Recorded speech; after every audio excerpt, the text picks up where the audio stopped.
नमस्कार. मी विशाल रांगणकर स्वागत करतो तुम्हा सगळ्यांचं या व्हिडिओमध्ये. आजच्या या व्हिडिओमध्ये आपण जाणून घेणार आहोत की ज्या पॉझिटिव्ह आणि निगेटिव्ह एनर्जीचा आपल्याला आयुष्यात एक्सपिरियन्स येतो, ती पॉझिटिव्ह किंवा निगेटिव्ह एनर्जी या शरीराद्वारे आयुष्यात प्रवेश कशी करते आणि त्यासाठी आपल्याला काय केलं पाहिजे. हे सर्व गोष्टी आज आपण डिटेलिंगमध्ये समजून घेणार आहोत. तर सगळ्यात आधी आपण समजून घेऊया की पॉझिटिव्ह आणि निगेटिव्ह एनर्जी या शरीराद्वारे आयुष्यात प्रवेश कशी करते. बघा, पॉझिटिव्ह एनर्जी जी असते ना, ती या सहस्त्रार चक्र जिथे आपलं असतं, हा टाळूचा एरिया, तिकडनं प्रवेश करते. त्यामुळे आपल्याला आयुष्यात जास्तीत जास्त लोकांचं ब्लेसिंग घ्यायचं असं म्हणतात, म्हणजे लोकांचा आशीर्वाद घ्या. का? कारण आशीर्वादामधनं जे एक सकारात्मक जी ऊर्जा आहे, जी पॉझिटिव्ह एनर्जी आहे, ती सहस्त्रार चक्राद्वारे या शरीरामध्ये फ्लो होऊन त्या पद्धतीचा रिझल्ट आपल्या आयुष्यात घेऊन येते. मग ते मानसिक स्वरूपाचे आशीर्वाद असो किंवा फिजिकली आशीर्वाद घेऊ, त्याचा एक विशिष्ट महत्व आहे. आपल्या गुरूंचा आशीर्वाद आपण घेतोय आहे, आपल्या वडीलधाऱ्या माणसांचा आशीर्वाद घेतोय आहे. आणि दुसरी गोष्ट म्हणजे निगेटिव्ह एनर्जी. ती या शरीराद्वारे प्रवेश कशी करते, तर ती पायाच्या तळव्यातनं प्रवेश करते. जिथे पायाचे तळवे असतात, त्या पायाद्वारे ती निगेटिव्ह एनर्जी प्रवेश करते. म्हणून जे पहिल्यातले जे संत ऋषीमुनी होते किंवा जी काही अधिकारी माणसं आहेत, जी स्पिरिच्युअल ऑर्गनायझेशन्समध्ये एका विशिष्ट लेवलला पोहोचलेली माणसं आहेत, ती सहजासहजी आपल्या पायाला कोणाला हात लावायला देत नाही. कारण त्यांना माहिती आहे की समोरच्या ओरामध्ये, समोरच्याच्या आयुष्यात एक विशिष्ट प्रकारची निगेटिव्ह एनर्जी असू शकते, जी आपल्याला आपल्या प्रवासामध्ये किंवा आपण करत असलेल्या गोष्टींमध्ये अडथळा आणि हानी पोचवू शकते. सो ह्या पद्धतीने एक विशिष्ट अधिकार असलेला किंवा एका स्पिरिच्युअल ग्रोथ झालेला माणूस ह्या प्रकारची काळजी घेऊन आपल्या आयुष्यात त्या निगेटिव्ह एनर्जी पासून जास्तीत जास्त डिटॅच राहतो आणि पॉझिटिव्ह एनर्जी जास्तीत जास्त आपल्या आयुष्यात घेत असतो. मग आपण ती पॉझिटिव्ह एनर्जी आपल्या आयुष्यात जास्तीत जास्त कशा प्रकारे घ्यायची आहे आणि ती निगेटिव्ह एनर्जी जास्तीत जास्त कशा प्रकारे टाळायची आहे, हे आता समजून घेऊया. बघा, आधी निगेटिव्ह एनर्जी बद्दल बोलूया. आता आपल्याला हे तर समजलेलं आहे की निगेटिव्ह एनर्जी ही पायातनं प्रवेश करते. मग आपल्याला जर काही अशा विशिष्ट जागा माहिती असतील जिथे निगेटिव्ह गोष्टी जास्त आहेत, म्हणजे एखाद्या ठिकाणी खूप वाद चालू असतील, एखाद्या ठिकाणी खूप भांडणं चालू आहे, एखाद्या जागा खूप सामसूम आहे किंवा स्मशानाच्या ठिकाणाची जागा आहे, तर अशा ठिकाणी प्रवास करताना तुमचा पायाचा तळवा त्या जमिनीला तिकडे स्पर्श होणार नाही, याची काळजी घ्यायची आहे. कारण बऱ्याच वेळेला आपले चप्पल सुद्धा चालून चालून, शूज तुम्ही जे काही वापरत असाल ते चालून चालून इतके झिजलेले असतात की त्याच्यामधनं देखील ती एनर्जी तुमच्यामध्ये प्रवेश करून कधी तुम्हाला तुमच्या आयुष्यात अडथळे द्यायला लागते, त्रास द्यायला लागते, हे तुमचं तुम्हाला कळत नाही. सो अशा ठिकाणी अनवाणी चालणार जाणार नाही किंवा जमिनीचा स्पर्श होणार नाही, ह्याची काळजी घ्यायची.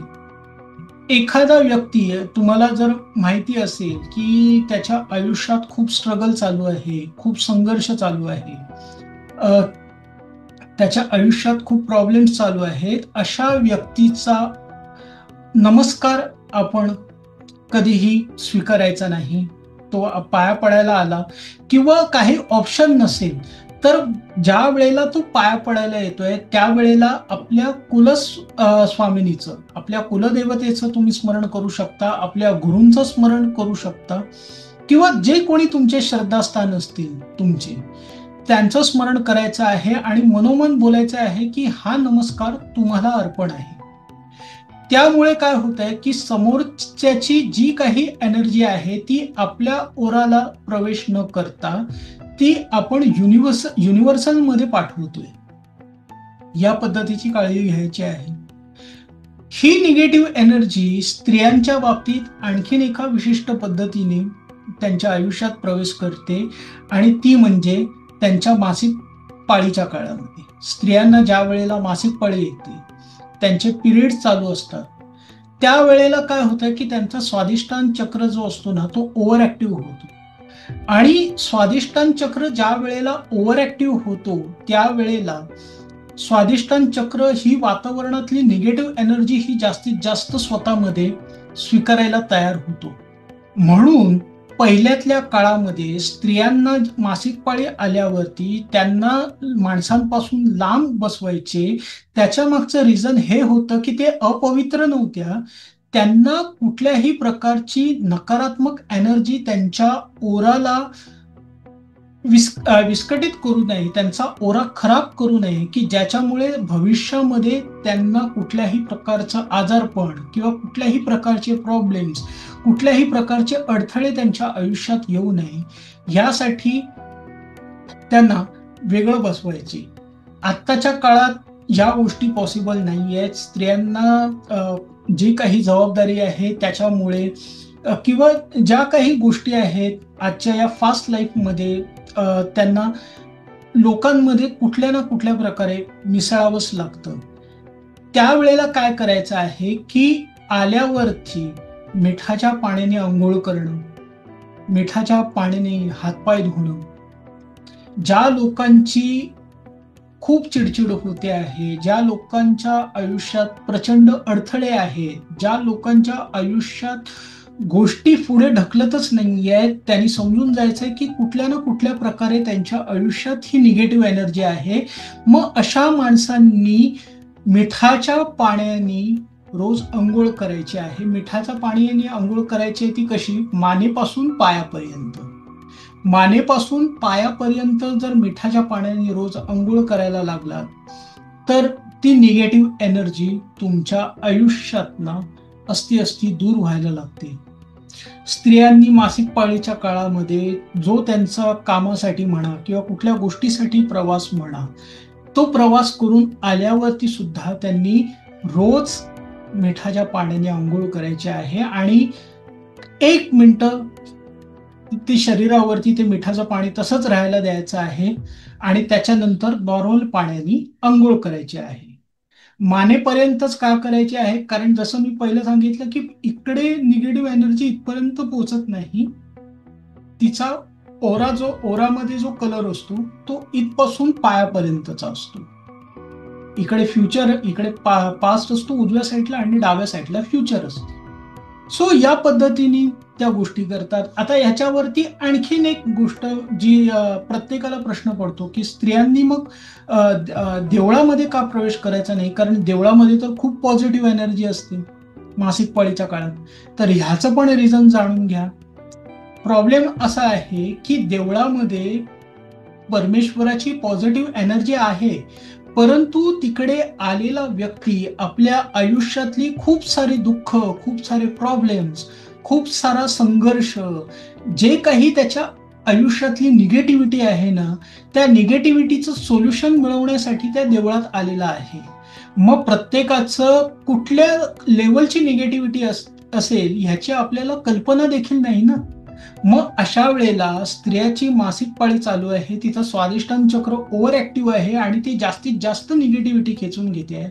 अशा वेळेला ती जर देवळात गेली तर ती परमेश्वराची पॉझिटिव्ह एनर्जी आपल्यामध्ये स्वीकारण्यापेक्षा लोकांच्या आयुष्यातली जी निगेटिव्ह एनर्जी आहे, त्यांच्या आयुष्यात अडथळे निर्माण करणारी जी वाईट एनर्जी आहे ती जास्तीत जास्त आपल्या ओरामध्ये खेचून घेईल आणि तिची जास्त आयुष्यात चिडचिड, त्रास, संघर्ष, दुःख, प्रॉब्लेम्स हे तिच्या आयुष्यात वर्तमानात किंवा भविष्यात वाढायला लागतील.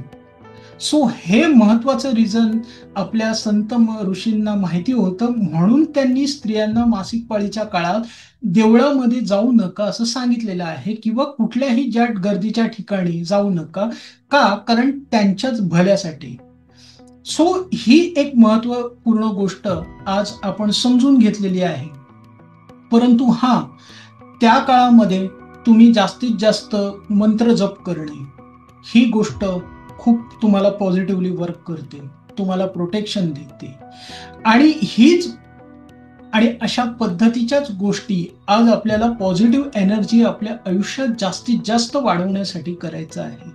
कारण जी आपली ॲस्ट्रल बॉडी आहे, सहस्त्रार चक्राशी कनेक्टेड असते, आणि ती जर, ज्याला सूक्ष्म शरीर म्हणतात, आणि ते जर शुद्ध नसेल ना, तर निगेटिव्ह एनर्जी आपल्या शरीरातनं जात नाही, आणि आपल्या आयुष्यातले प्रॉब्लेम्स जे आहेत ना, ते जायचं नावच घेत नाही. तर मग त्यासाठी काय करायचं आहे? बघा, पहिली गोष्ट तर मी तुम्हाला सांगितलं की मिठाच्या पाण्याने अंघोळ करायची आहे रोज. विशेष करून रात्री झोपताना मिठाच्या पाण्याने केलेली अंघोळ, आणि त्याच्यानंतर नॉर्मल पाण्याने केलेली अंघोळ ही जास्त चांगली आहे. त्याच्यानंतर जास्तीत जास्त ध्यान करण्याचा प्रयत्न करायचा आहे, मेडिटेशन करण्याचा प्रयत्न करायचा आहे.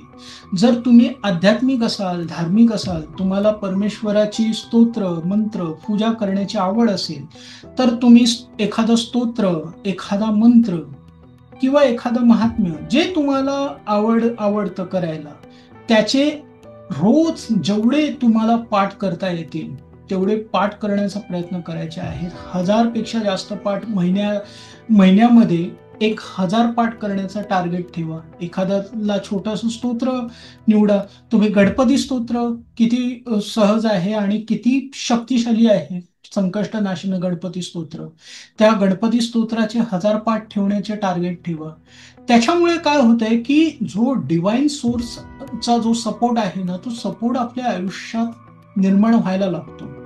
बघा, जे काही आपल्या आयुष्यात आपल्या वाट्याला येत आहे ना, ते आपल्या कर्माचं आहे. परंतु त्याच्यामध्ये जे काही आपल्याला सावरतंय ना, ते आपल्या पुण्याईचं आहे. आणि ही पुण्याई आपण जास्तीत जास्त सकारात्मक कर्म आपल्या फिजिकल बॉडीनी, मेंटली, किंवा जो काही स्पिरिच्युअल सपोर्ट घेऊन मेडिटेशनद्वारे, स्तोत्र मंत्राद्वारे, ज्या पद्धतीने आपण यूज करतो आहे ना, त्या पद्धतीने तो आपल्याला सपोर्ट करायला लागतो. सो जास्तीत जास्त स्तोत्र, मंत्र, महात्म्य ह्याचा पाठ तुम्ही जेवढा जास्त कराल, तेवढा तुमच्या आयुष्यात ती पॉझिटिव्ह एनर्जी, तो सकारात्मक बदल निर्माण व्हायला लागेल. तिसरी गोष्ट म्हणजे पॉझिटिव्ह एनर्जी आपल्या आयुष्यात प्रवेश करण्यासाठी आपले आकाशिक रेकॉर्ड्स क्लीन होणं ही जास्त महत्वाची गोष्ट आहे. आणि त्यासाठी एक साधी सोपी गोष्ट युनिव्हर्सलला अपेक्षित आहे, ती म्हणजे परोपकार, दान. बघा, तुम्ही जेवढं निस्वार्थ भावनेने, कुठलीही अपेक्षा न ठेवता, कुठलाही व्यवहार न ठेवता, दुसऱ्यांसाठी चांगल्या भावनेने जितकं काही आपल्या कुवतीप्रमाणे करण्याचा प्रयत्न कराल,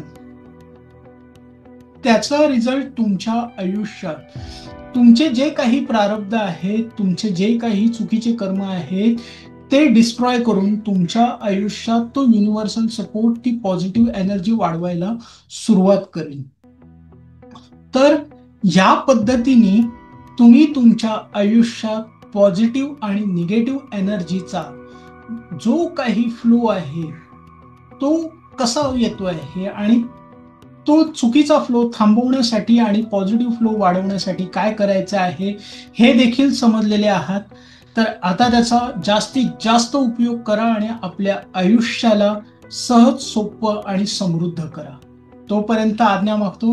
भेटूया पुढच्या व्हिडिओमध्ये. व्हिडिओ जर आवडला तर लाईक नक्की करा, तुमच्या प्रतिक्रिया कळवा, किंवा तुम्हाला कुठल्या विषयावरती सोल्युशन हवं आहे ते कळवा.